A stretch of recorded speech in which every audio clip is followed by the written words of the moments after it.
అందరికి జేబీ ఈరోజు ఒక ఫాస్టర్ గురించి మాట్లాడడానికి ముందు రావడం జరిగింది.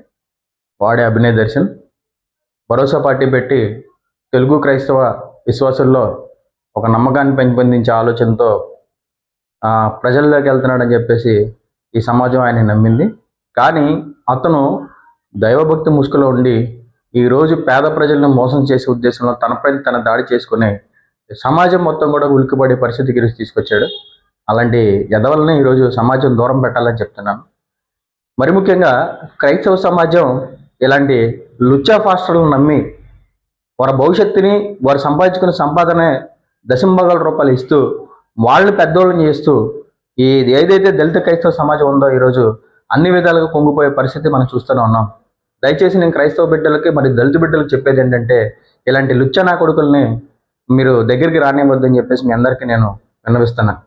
దీనివల్ల ఏదైతే మొత్తం క్రైస్తవ సమాజం మరి దళిత సమాజం ఏదైతే ఉందో ఆ మొత్తం సమాజం కూడా నిర్వీర్యమయ్యే పరిస్థితి ఈరోజు చూస్తుంటే అన్ని విధాలుగా దళిత క్రైస్తవుల మీద ఈ రాష్ట్రంలో కానీ దేశంలో కానీ దాడులు మనం చూస్తూనే ఉన్నాం. ఇలాంటి టైంలో ఇలాంటి దుర్మార్గపు ఆలోచన ఉన్న ఫాస్టర్ల వ్యవస్థ వల్ల ఈరోజు సమాజం మొత్తం కూడా చాలా నిర్వీర్యమయ్యే పరిస్థితి ఈరోజు కనిపిస్తూ ఉంది. ఒక్కడు చేసిన తప్పుకి ఎవరైతే నిజాయితీగా పోరాడుతున్న ఫాస్టర్లు ఉన్నారో వారిని కూడా అనుమానించే పరిస్థితులు ఈరోజు సమాజం తయారైందని చెప్పేసి మీ అందరికీ తెలియజేస్తూ, ఎవరైతే లుచ్చా నా కొడుకు వీడు అభినయ్ దర్శన్ ఉన్నాడో వీడిని సమాజంలోనికి రానివ్వకుండా ప్రభుత్వం కఠినమైన చట్టాలు తీసుకొచ్చి కఠినమైన శిక్షలు ఇలాంటి ఎదలకు వేయాలని చెప్పేసి నేను తెలియజేస్తూ, ఎవడైతే ఫాస్టర్ ముసుగులో వచ్చి క్రైస్తవ సమాజాన్ని దళిత సమాజాన్ని నిర్వీర్యం చేసే ఉద్దేశంతో ఉంటే మాత్రం సహించేది లేదని చెప్పేసి మీకు మీడియా పూర్వకంగా తెలియజేస్తున్నా.